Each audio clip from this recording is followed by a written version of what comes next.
ഇബ്രാഹിം നബിയുള്ള ഉറക്കം പൂണ്ടേ ഇറയാവൻ കൂതിറത്താൽ കനാവ് കണ്ടേ.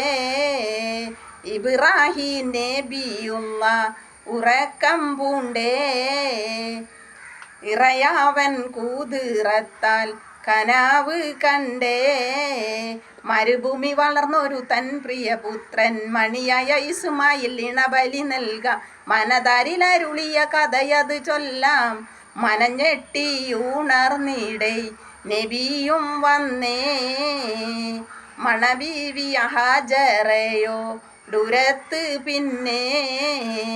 മനഞ്ഞെട്ടിയുണർന്നിടേ നബിയും വന്നേ മണബീവിയം ഹാജറയോ ദൂരത്ത് പിന്നെ. ഇബ്രാഹിം നബിയുള്ള ഉറക്കം പൂണ്ടേ ഇറയാവൻ കൂതിറത്താൽ കനാവ് കണ്ടേ.